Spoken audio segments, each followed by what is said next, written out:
একদিন সেই জমিদারের বাড়িতে আছে খুব ধনী ব্যক্তি, কোনোদিন দাহ করতে যায়নি। পাড়া প্রতিবেশী হিসাবে একজন পাড়ায় মারা গেছে, সেদিন তাকে গাঁয়ের লোক গিয়া বলছে, গ্রামবাসী হলে বলতে হবে না, জমিদার বাড়িতে ছিল। তার কি মনে হইলে বলে আজকে আমি যাবো, তাহলে চলে গেল সবের সঙ্গে শ্মশানে গেল। শ্মশানে গিয়ে, শ্মশানে বৈষ্ণবরা যায় না হরিনাম সংকীর্তন, সেখানে সবাই বলে বাবু একটা গান গাও না, অনেকে বলে না একটা গান গাও, দাহ করতে আসে। তো বৈষ্ণবরা একটা গান আরম্ভ করছে, আর সে জমিদার তখন কোনোদিন তো গান শোনেনি না, সে বসে বসে শুনছে। বৈষ্ণবরা কি গানটা গাইছে জানেন? কে বন্ধু তুমি ঘুমাইছ, কে গো কে বন্ধু তুমি ঘুমাইছ, কে বন্ধু তুমি ঘুমাই আছো, কে গো বন্ধু কে গো তুমি ঘুমাই আছো। গৃহ অভিলাষ পরিত্যাগ করি তুমি শ্মশানেতে এসে নিশ্চিন্ত হয়েছ। গৃহ অভিলাষ পরিত্যাগ করি শ্মশানেতে নিশ্চিন্ত হয়েছ, কে গো তুমি ঘুমায়ে আছো,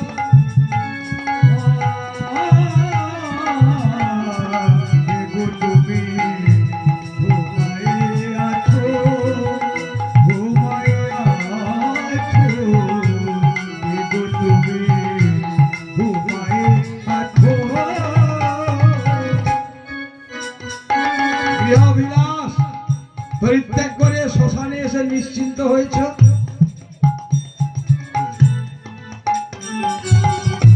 গৃহ সাজাবার কিছু বাকি রাখো নাই, সংসার সাজাতে কিছু বাকি রাখোনি, তার তো এখন সঙ্গে কিছু নাই।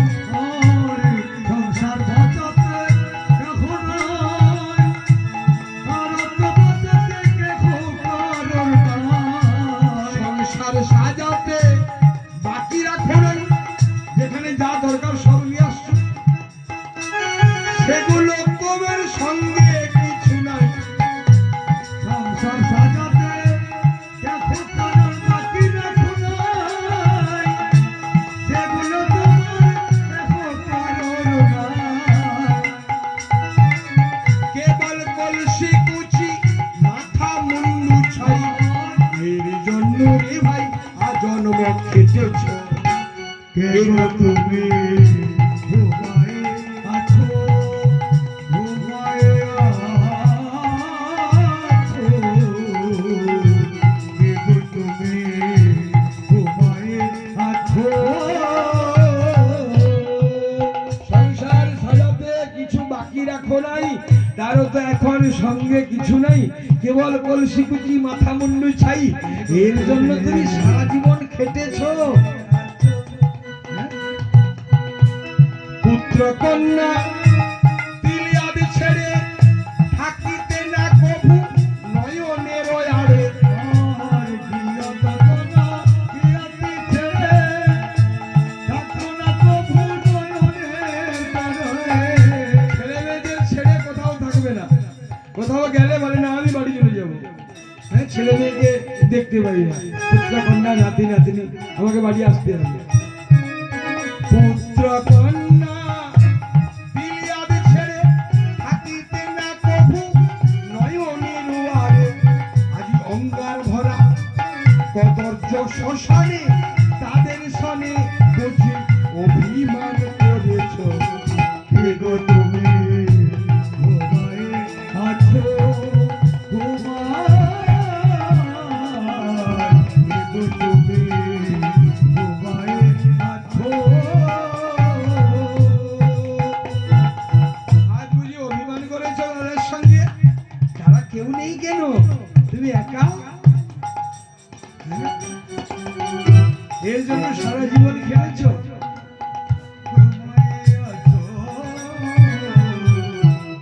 তুমি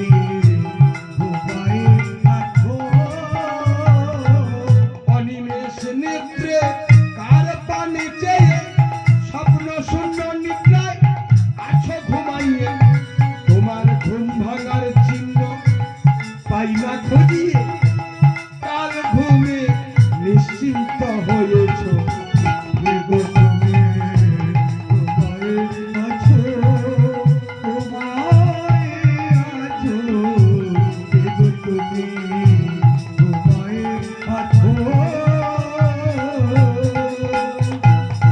অনিমেষ নেত্রে কার পানি চেয়ে স্বপ্ন শূন্য নিদ্রায় আছো ঘুমাইয়ে, তোমার ঘুম ভাঙার চিহ্ন পাই না খুঁজিয়ে, তুমি চির ঘুমে ঘুমিয়ে গেছো।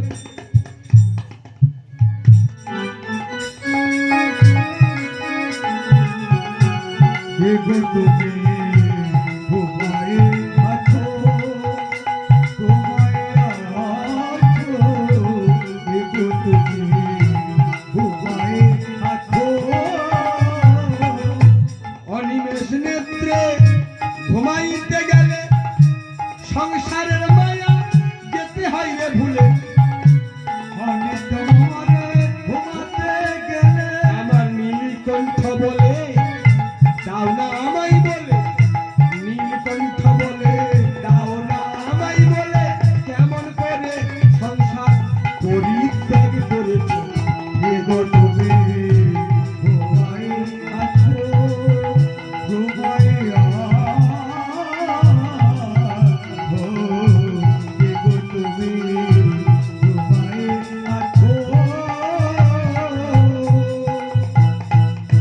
সেই জমিদার গানটা শুনে তার মনে একটা চিন্তা হলো, সত্যি তো কেউ কিছু নিয়ে যেতে পারবে না, যত সম্পদ টাকা পয়সা সব এখানে। তার মনের ভিতরে একটা আলাদা ভাব ঢুকে গেল। সে রাস্তায় যাকে দেখা হয় জিজ্ঞাসা করে, আচ্ছা বাবু কি বলো, আচ্ছা মানুষ মরে গেলে কি কিছু নিয়ে যেতে পারেনি? বলে না, কিচ্ছু নিয়ে যেতে পারবে না। ঘরের জায়গায় ঘর, বাড়ির জায়গায় বাড়ি, গরুর জায়গায় গরু, টাকার জায়গায় টাকা, সব এখানে থাকবে, তোমাকে এমনি এমনি চলে যেতে হবে। জমিদারের মাথাটা ঘুরে গেল, বলে আমার এত সম্পদ, আমার কোটি কোটি টাকা, এগুলা কি করব? অর্ধ পাগলের মতো হয়ে গেছে, তার মাথায় ঢুকে গেছে আমি কিচ্ছু নিয়ে যেতে পারবো নি। হ্যাঁ, হঠাৎ একজন রাস্তায় দেখলো এক সাধু বাবা বসে আছে। সেই সাধু বাবা, যারা সত্যিকারের সাধু হয়, মানুষকে দেখলে তারা বুঝতে পারে। সেই জমিদারকে ডেকে বলছে, বাবু কি বলছেন? না আমায় দুটি খেতে দেবে। সাধু খেতে চাইছে। জমিদার চিন্তা করলো, খাবার তো কাছে নাই, আমার বাড়িতে যেতে হবে, না আমি যাবো। সাধু বাবা জমিদারের সঙ্গে বাড়িতে, বিশাল ইন্দ্রালয়পুরী, বিশাল ঘর, সুন্দরভাবে তার যেমন আহার বস্তু ছিল দিল খেতে। খেতে খেতে সাধু বাবা জিজ্ঞাসা করছে জমিদারকে, বাবু তোমাকে দেখে আর খুব চিন্তিত বলে মনে হচ্ছে না? বলে হ্যাঁ। কি চিন্তা? না আমি 1 বছর কাল মাথা ঘুরেছে আমার। কেন, কি হয়েছে তোমার, কি চিন্তা করো তো? না আচ্ছা বাবা, এবার জমিদার বলছে, আমার যে এত সয় সম্পত্তি, টাকা পয়সা, এগুলা কি আমি মরে গেলে নিয়ে যেতে পারবো না? সাধু বাবা বলে, কেন পারবি না? এগুলা নিয়ে যাওয়া যাবে। বলে হ্যাঁ, এগুলা নিয়ে যেতে পারবো। বলে হ্যাঁ, কেন নিয়ে যেতে পারবি না? বলতে কি আনন্দ যে এতদিন পরে একজন লোক পাইছি যে বলল সব নিয়ে যেতে পারবি। লোকে বলে নাকি একটা সোচ নিয়ে যেতে পারবো নি, আর আপনি বলছেন সব নিয়ে যেতে পারবো। বলে হ্যাঁ হ্যাঁ, সব নিয়ে যেতে পারবি তুই। কি আনন্দ। বাবা একটু বলো। না আরে বলবো, আমাকে খেতে দে, আমি খাওয়া দাওয়া করি, আমি তো বলবো বলেছি। ও বাবা, তার যেন জীবনটা ফিরে পাইল আর কি। জমিদার যে কি চিন্তা ছিল, তাহলে মরে যাওয়ার সময় এগুলো নিয়ে যাওয়া যাবে। মনটা শান্তি হইল। খাওয়া দাওয়া হয়ে গেল। বলে বলুন বাবা। সাধু বাবা জিজ্ঞাসা করছে জমিদারকে, তুই আমেরিকা গেছিস কোনোদিন? আমেরিকা মানে ভারতের বাইরে। জমিদার বলে হ্যাঁ আমি 2-3 বার গেছি। না আচ্ছা, আমেরিকা যখন তুই গিয়েছিলি টাকা পয়সারও নিয়ে গেছিলি না? বলে হ্যাঁ নিয়ে গেছিলাম, কিন্তু ভারতের টাকা সেখানে চলেনি। তাহলে সে বর্ডারে তার একটা অফিস আছে, সেখানে গিয়ে টাকা জমা দিলে আমাকে আমেরিকার টাকা দিয়ে দিবে। আমি গিয়ে সেখানে খরচা করলাম ইচ্ছা মতো, আবার যেগুলো বাড়লো সেখানে জমা দিলে ভারতে আইলে ভারতের টাকা আমি পেয়ে যাব। আচ্ছা ঠিক আছে, ভারতের টাকা আমেরিকায় চলে। এবার বলছে বাংলাদেশ গেছিস? বলে হ্যাঁ। কিভাবে? না এইভাবে, ভারতের টাকা বাংলাদেশেও চলে, বর্ডারে গিয়ে পরিবর্তন করতে হয়। সাধু বাবা বলছে তুই যে টাকাগুলা নিয়ে যাবি বলছিস, কোথায় নিয়ে যাবি বল দেখি? কোথায়? না কেন স্বর্গে যাব আমি? না স্বর্গে তুই নিয়ে যাবি, আসলে ভারতের টাকা না স্বর্গে চলেনি। কি করতে হবে? তার অফিস আছে, এটি পরিবর্তন করলে তুই সেটি যা পাবো। বলে তার অফিস আছে? বলে হ্যাঁ। আরে সেটা কোথায়? আমার তো এতদিন জানা ছিল না। বলে আচ্ছা তোকে বলে দেবো। তবে শোন, ভারতের টাকা আমেরিকা যাওয়ার সময় জমা দিলে তোকে একটা কাগজ দেয়, সেখানে সেই কাগজটা নিয়ে গেলে আমেরিকায় তোকে টাকা দিয়ে দিবে। বলে হ্যাঁ। বলে এখানে সে অফিসে দিলে না কোনো কাগজ দিবেনি তোকে, তাহলে আমি পাবো কি করে? না তুই সেখানে পেয়ে যাবি। এখানে জমা করে দিলে তুই সেখানে পৌঁছে গেলেই তোকে চিনতে পারবে তুই এখানে দিয়ে গেছিস বলে। না বাবা সে অফিসটা কোথায়? তাহলে কোন জায়গায়? অফিসে দিয়ে দিয়ে দেবো। কোন জায়গায়? না রে, কোন দেবালয়ে দান করে দে,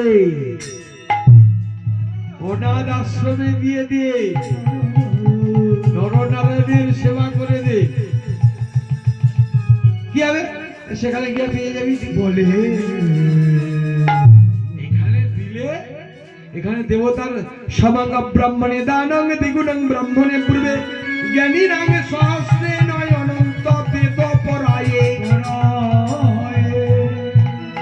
দান করলে ব্যর্থ হয় না। সমম অব্রাহ্মণে দান। অব্রাহ্মণ মানে সে ব্রাহ্মণ নয়, তাকে যদি দান করেন সমান সমান 5 টাকা দিলে পরের জন্মে 5 টাকা পাবেন। সমম অব্রাহ্মণে দান। যে ব্রাহ্মণ নয় তাকে দিলে 5 টাকা দিলে 5 টাকা পাবেন। দ্বিগুণং ব্রাহ্মণে ব্রুবে। ব্রাহ্মণ বাড়ির ছেলে, ব্রুবে মানে মূর্খ, ব্রাহ্মণ বাড়ির ছেলে কিন্তু সেটা মূর্খটা, তাকে দান করলে কি হবে? দ্বিগুণ। জ্ঞানী নাং সহস্রেণ। একজন জ্ঞানী মানুষকে দান করলে, সাত্বিক ব্রাহ্মণকে দান করলে সহস্র মানে 1000, সেখানে 1000 টাকা পাবে। অনন্ত বেদ পরায়ে। বৈদিক মহাযজ্ঞে দান কর, পরের জন্মে অনন্ত রূপে পাবি। ভগবানের উদ্দেশ্যে দান করো, ভগবানকে নরনারায়ণের কাজে লাগাও, তাহলে তুমি সেখানে সব পেয়ে যাবে। দেবতার উদ্দেশ্যে নরনারায়ণ ভগবানের সেবা করো। ভগবান কোথায়? ভগবান আলাদা কোনো জায়গায় নাই। ভগবান কোথায় আছে জানেন? এখানে তো ঠাকুর আপনারা দেখতে এসছেন, এসে সবাই প্রণাম করছেন তো নাকি? আচ্ছা ঠাকুর তো সম্মুখে আছে, আপনারা প্রণাম করার সময় গরিব লোক কি, ধনী লোক কি, যুবক কি, আর দুর্বল মানুষ হোক, ছোট হোক বড় হোক, দেখবেন যখন ঠাকুরকে প্রণাম করে না চোখটা বন্ধ করে দেয়। কি গো, ঠাকুরকে বন্ধ করে, চোখ বন্ধ করে প্রণাম করেনি? কেন ঠাকুর তো সম্মুখে, চোখ বন্ধ কেন? না, বলছে আমি বাইরে নাই, আমি তোর ভেতরে আছি। ভগবান আমার কাছে আছে, সেই শক্তিটা আছে বলে আমরা কথা বলছি, চলাফেরা করছি, সবকিছু করছি। সেই শক্তিটা যদি চলে যায়, হ্যাঁ, তখন তুমি যখন যা করাও হরি, তখন আমি তিনি চলে গেলে আমার আর এটা আর কথা বলে না, কোনো কিছু না, তখন এটা সব দেহ পরিণত হয়ে যায়। ভগবান বাইরে কোথাও নেই, ভগবান আমাদের কাছে কাছে আছে। যেমন পুষ্পে গন্ধ, তিলে তৈল, ইক্ষু গুড়ে পয়োঘৃতম, কাষ্ঠে বহ্নি তোমার নানান মানবের আত্মা তদ্রূপ। ফুলে যেমন গন্ধ থাকে, গোটা ফুলটাকে ছিঁড়ে ফেললে আপনি গন্ধটা কোন জায়গা থেকে খুঁজে পাবেন? পুষ্পে গন্ধ, তিলে তৈল, সরষার ভিতরে তেল আছে, তিলের ভেতরে তেল আছে আমরা জানি না। পুষ্পে গন্ধ, তিলে তৈল, কাষ্ঠে বহ্নি প্রয়োগিত, কাঠের মধ্যে আগুন আছে আমরা জানতে পারি না, দুধের মধ্যে ঘি আছে আমরা বুঝতে পারি না। তদ্রূপ ভগবানও আমাদের দেহের মধ্যে আছে, আমরা এটা বুঝতে পারি না। পশ্চাৎ মানং বিবেকত, আমাদের বিবেক বুঝতে পারিনি যে ভগবান আমার কাছে আছে। ভগবান আছে এটাই যদি বুঝতে পারত মানুষ, সমস্ত মানুষ ভালো হয়ে যেত। হ্যাঁ, মানুষ যদি কিছু করলে লোকে জানে, আর মনে মনে করলে ভগবান জানতে পারে। যার জন্য ভগবানকে বলে ভাবগ্রাহী। ভগবানকে ভাবগ্রাহী বলে না কেন? আমাদের ভাবনাটাকে ভগবান জানতে পারে। আমি সত্যিকারের ভক্ত কিনা, আমি সেজে আছি, লোক দেখছে ভালো ভদ্র লোক, কিন্তু আমি যে কেমন মানুষ ভগবান আমাকে জানে। কলিযুগে ধর্ম সংকুচিত, তপ বিরহিত, সত্যঞ্চ দুরঙ্গতা, খৌনি মন্দ ফলা, নিপশ্চ কুটিলা, শাস্ত্রোত্তরা ব্রাহ্মণা, লোকস্থির বেশগা, স্ত্রীগতি চপলা, পাপানু বিশ্বদয়া। ধর্ম সংকোচ হয়ে যাবে, তপে বিরহিত। আপনার ভজন সাধন দেখলে লোকে ব্যঙ্গ করবে, তপে বিরহিত। সত্যঞ্চ দুরঙ্গতা, সত্য কথা বলতে লোকের কষ্ট হবে, সত্য দূরে পালিয়ে যাবে। খৌনি মন্দ ফলা, শস্য ভালো উৎপাদন হবে না। কলির রাজা হবে কুটিল। শাস্ত্র উত্তরা ব্রাহ্মণা, ব্রাহ্মণ কলিযুগে শাস্ত্র বলে কি জিনিস জানবে না। লোক স্ত্রীর বসগা, সমস্ত মানুষ নারীর বসা মানবা, সমস্ত মানুষ নারীর বস হয়ে যাবে। এখানে যত বড় বড় বাজার আছে দেখবেন, বাজারে সমস্ত দোকানের একটা করে সাইনবোর্ড লেখা থাকে। সাইনবোর্ডে সে কাপড় দোকান হোক, আর সোনা দোকান হোক, আর ওষুধ দোকান হোক, যে দোকান হোক না কেন, সাইনবোর্ডের এক ধারে একটা মেয়ে ছেলে ছবি দিবি, নারীর বসা মানবা। আমাদের এই হিন্দুদের সনাতন ধর্মের এই বৈষ্ণব ধর্ম প্রচার করছিলেন চৈতন্যদেব মহাপ্রভু জগৎ জীবকে শিক্ষা দেওয়ার জন্য। মহাপ্রভু কি আচরণ করছে, আমরা কি করছি? মহাপ্রভু বৈষ্ণবত তার মধ্যে ছিল।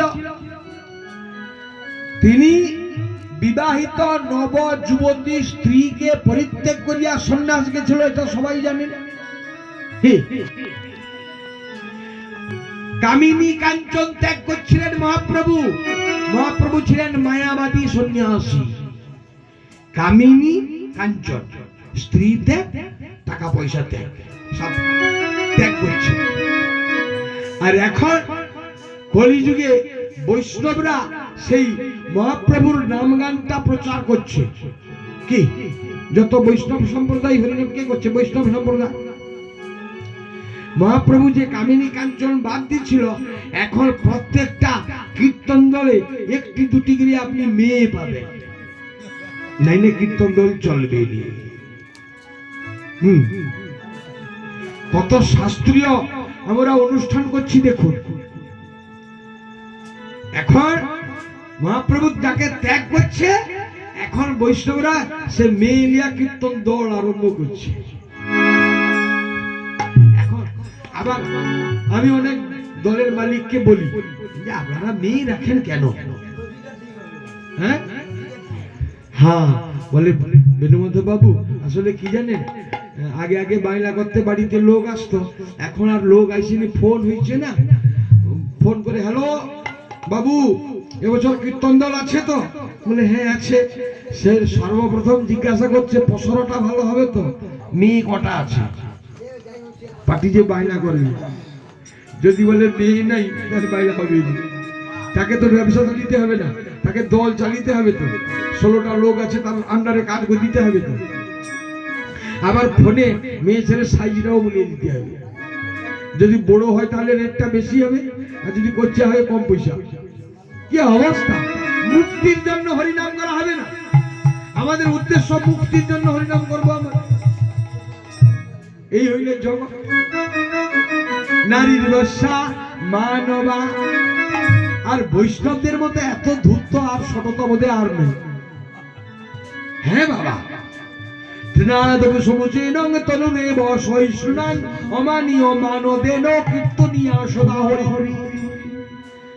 বৈষ্ণবরা বাইরে দেখতে বৈষ্ণব মতো, কিন্তু বৈষ্ণবরা যে কি ধূর্ত আপনারা জানেন না।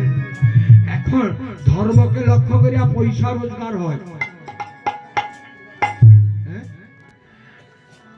আগে আগে অর্থ রোজগার করিয়া ধর্ম করত, এখন ধর্মকে দেখি করিয়া পয়সা রোজগার হয়। কলিযুগ ধর্মকে অনেক অনেক মন্দিরে যাবেন, সেখানে লেখা আছে প্রথমে মন্দিরে ঢুকেলে একটা প্রণামী বাক্স তোমাকে জাগিয়ে দেতে, যেখানে কিছু দিয়া প্রণাম করতে হবে, সে তো গেল, উপরন্তু লেখা আছে এখানে প্রসাদ বিক্রি হয়। পয়সা রোজগার হচ্ছে না? কি অবস্থা মহাপ্রভু!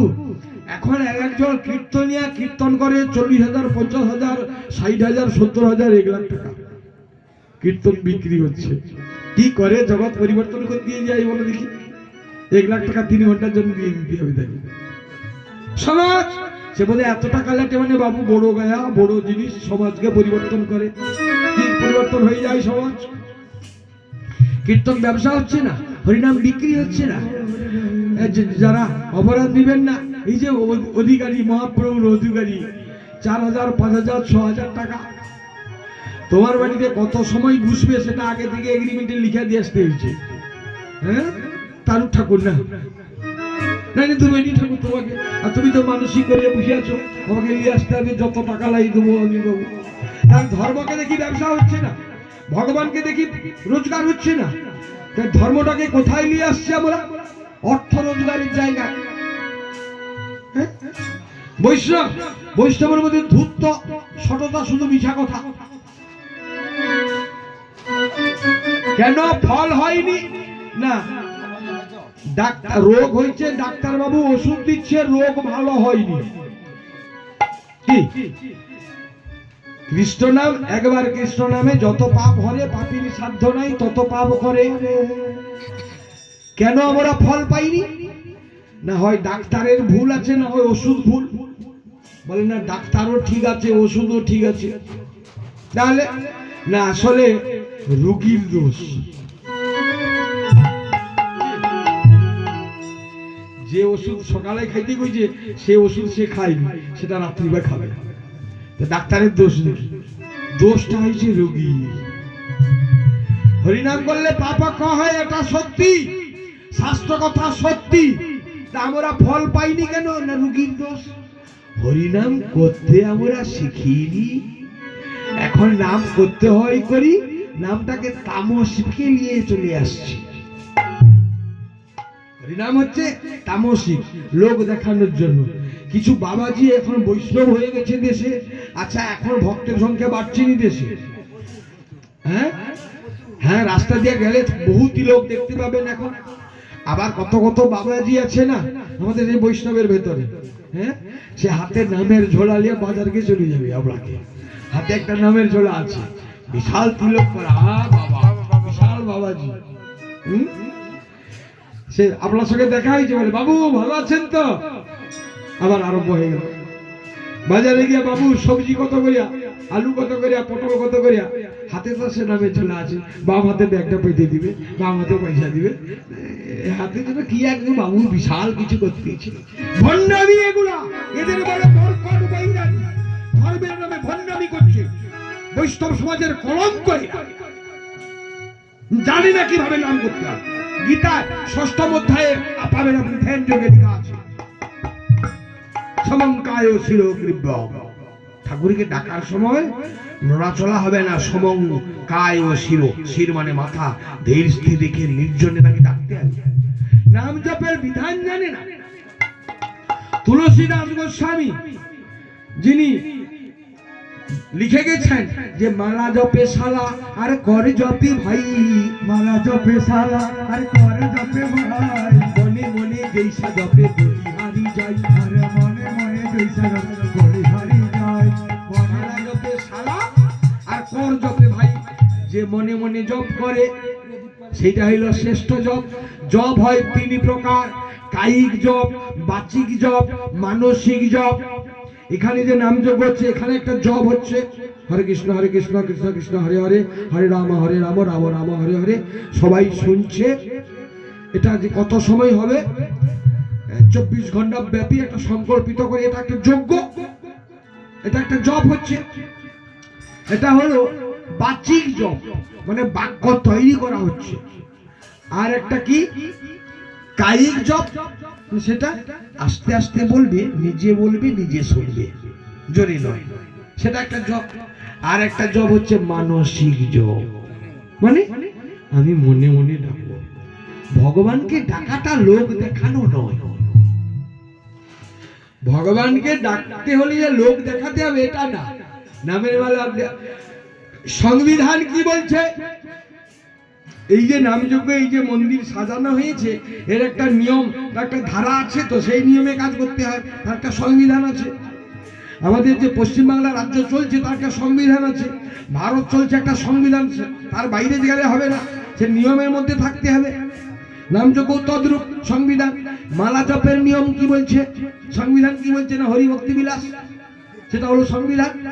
প্রমাণ দিয়ে গেছে হরিভক্তি বিলাসে কিভাবে মন্ত্র জপ হবে। মন মধ্যে স্থিত মন্ত্র, মন্ত্র মধ্যে স্থিত মন, মন মন্ত্র সমাযুক্তং এতদ্ধিক জপ লক্ষণ। মনের মধ্যে মন্ত্র ঢুকে যাবে, মন্ত্রের মধ্যে মন ঢুকবে, মন মন্ত্র সমাযুক্তং এতদ্ধিক জপ লক্ষণ। এটা হলো জপের লক্ষণ। আরো বললো ন কম্পয় ক্ষীর গ্রীব্য দন্ত নৈব প্রকাশ হয়ে মৌন মন্ত্রার্থ চিন্তন। মাথা সমঙ্কায় শিরগ্রীব্য, মাথা নড়বে না, একদম মৌন। দন্ত নৈব প্রকাশ হয়ে, দাঁত বেরোবে না, মৌন, একদম চুপ করে থাকবে।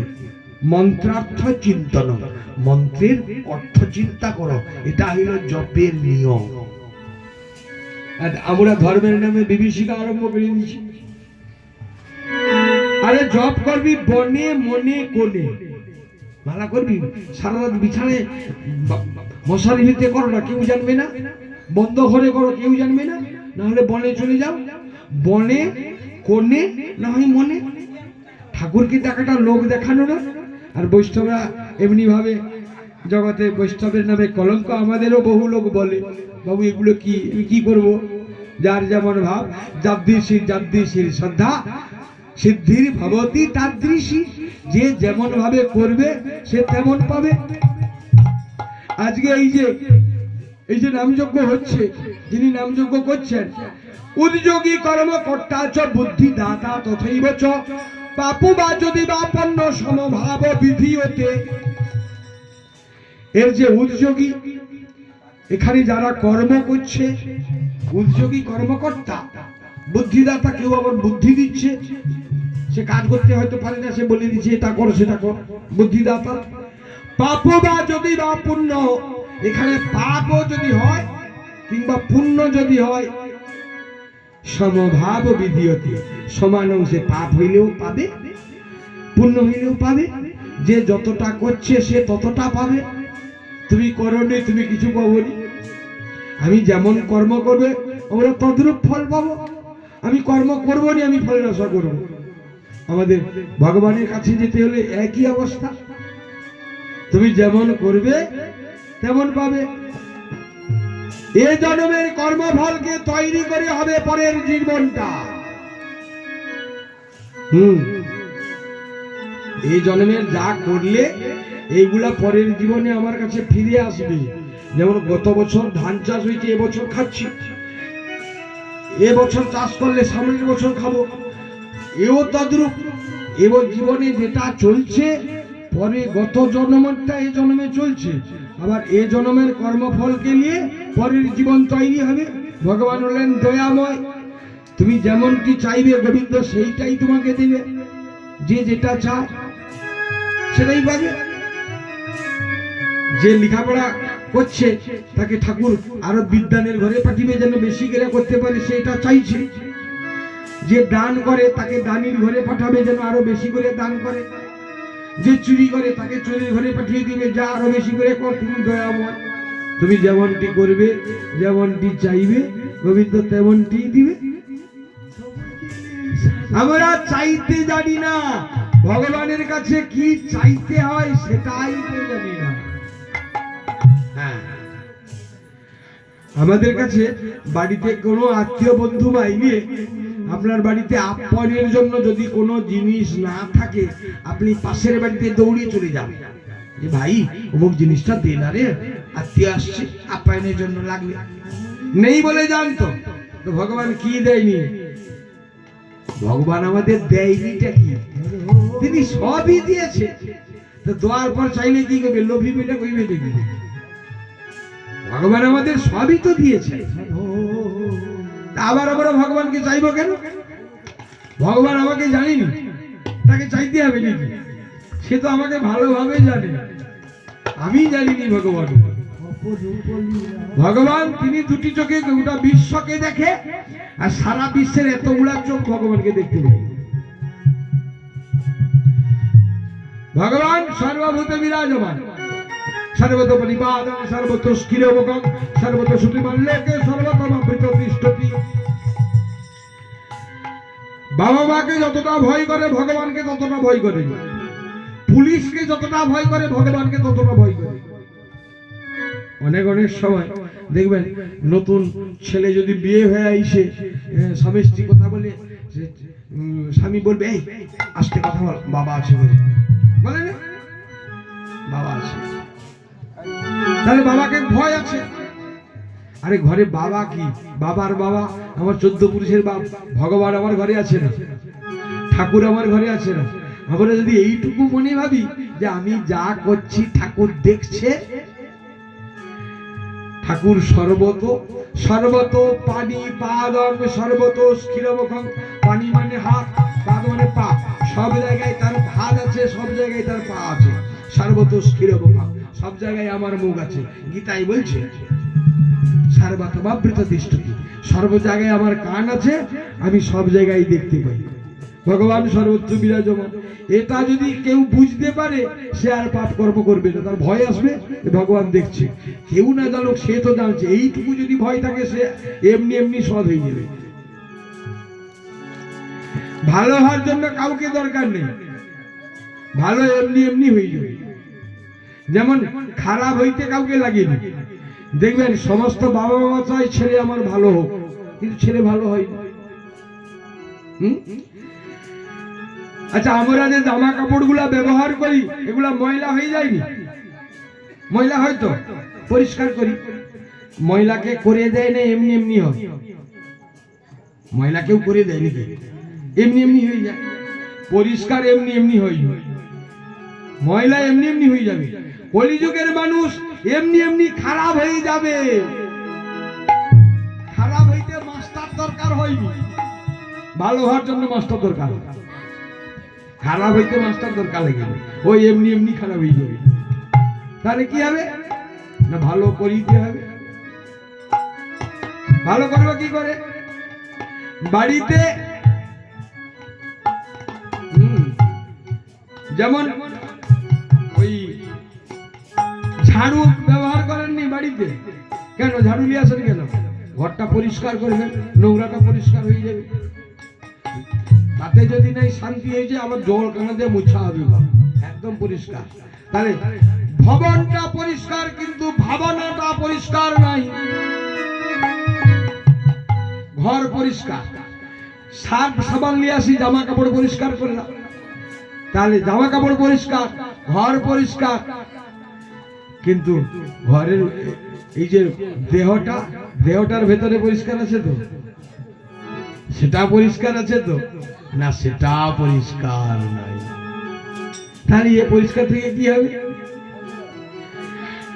চতুর্দিকে গ্রিল লাগানো আছে, কবাট বন্ধ করে আছে, এসি চালানো আছে, জানলা কবাট বন্ধ, ঘরের মধ্যে লাখ টাকার পালঙ্ক, কিন্তু বটি নাই খাইলে ঘুম হয়নি বউ। সে কি সুখী?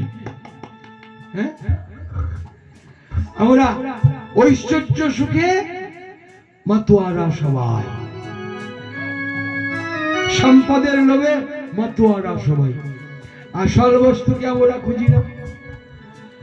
সংসারে মানুষ কেন এসেছে এটা যদি সে জানতো, এটা যদি সে বুঝতে পারতো, তাহলে এই রূপটা করতো না।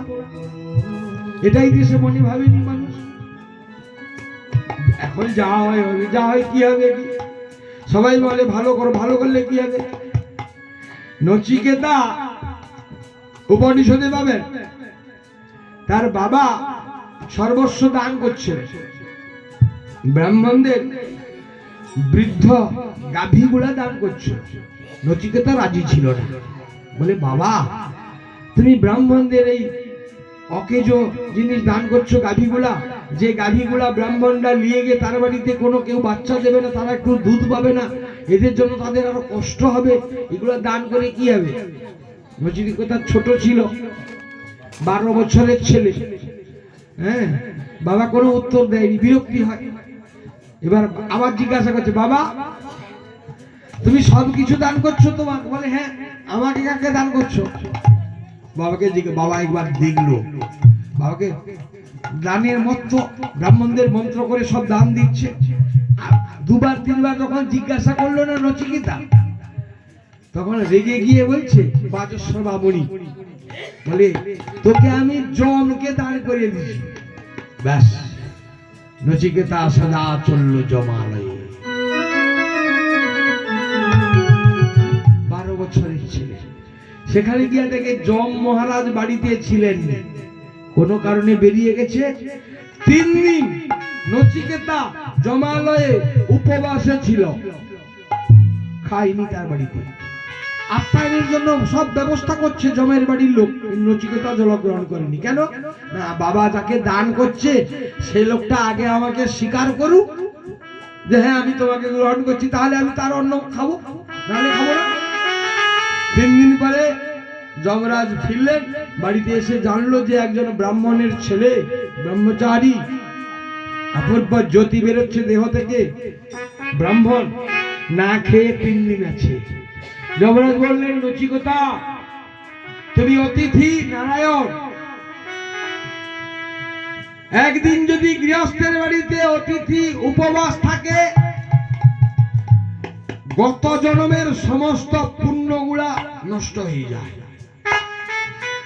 2 দিন যদি থাকে উপবাস, গত জন্মের পুণ্য যাবে, এ জন্মের পুণ্য যাবে। যদি 3 দিন উপবাস থাকে না, আমার পরবর্তী জন্মেও যে পুণ্য হবে সেটাও নষ্ট হয়ে যায়। তখনই যমরাজ বললেন, নচিকেতা 3 দিন উপবাস আছিস, 3টা বর দেবো তোকে, তুই প্রার্থনা কর। কি চাইলো জানি? যে বাবা তাকে জমের কাছে পাঠিয়েছিল, বলল প্রথম বর যদি দিবেন এই বর দেন, আমার বাবার যেন ক্রোধ শান্ত হয়, পূর্ববৎ আমাকে যেন স্নেহ করে। আমাকে রেগে বলছিল না তোকে জমের বাড়িতে পাঠিয়ে দিয়েছি, রেগে বলেছে, সেই রাগ যেন শান্তি হয়ে যায়। আগে যেমন আমাকে ভালোবাসতো সেই রূপ যেন ভালোবাসে। বাবার এই যে ওকে যে দান করছে এগুলো যেন সব পূর্ণ হয়। প্রথমবার। দ্বিতীয়বার কি চাও? অগ্নি সম্বন্ধে জানলো। তৃতীয়বার আত্মার মৃত্যুর পর আত্মা কোথায় যায়? বাসাংসি জীর্ণানি তথা বিহায় নবান্নি গৃহন্তি নরোপরাণি। বলছে মৃত্যুর পর দেহটা এইখানে থেকে যায়, পরমাত্মাটা চলে যায়, পরমাত্মা গিয়ে আবার একটা ঘটে স্থাপিত হয়।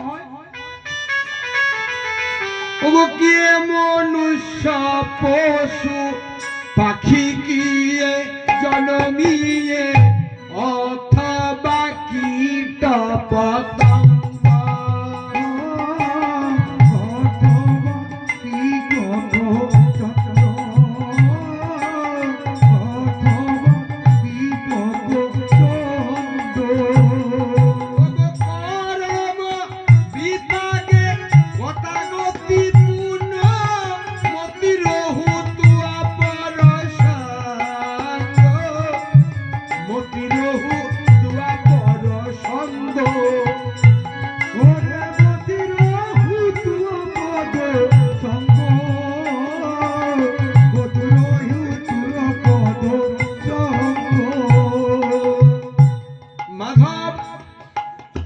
আমাদের গণইতে দোষ গুণলেশন পায়বি জব তুহু করিবি বিচার, জব তুহু করিবি বিচার। গণইতে দোষ গুণলেশন পায়বি, আমার দোষ গুণ তুমি বিচার করলে আমার কাছে কোনো গুণ নাই, সব দোষ। গুণলেশ ন পায়বি জব তুহু করিবি বিচার, তুমি দেবে বিচার করবে। তুহু জগন্নাথ জগৎ কহায়সি জগ বাহির নহে মুই ছাড়, জগ বাহির নহে মুই ছাড়। ওরে জগবাসী জয়বিন্দ ছাড়, জগবাসী জয়বিন্দ ছাড়। মনুষ্য এরপরে আমি মানুষ হয়ে জন্ম হব, কি হব জানি না, কিংবা পশু কিংবা পাখি অথবা কীট পতঙ্গ, আমি কোথায় যাব জানি না। তুমি যেখানে পাঠাবে আমার কর্মফলকে নিয়ে, আমার যেখানে জন্ম হোক কর্ম বিপাকে আমার গতাগতি পূর্ণ, যেমন কর্ম করছি আমি আবার আসবো পৃথিবীতে। আমার মতির তুয়া পর সঙ্গ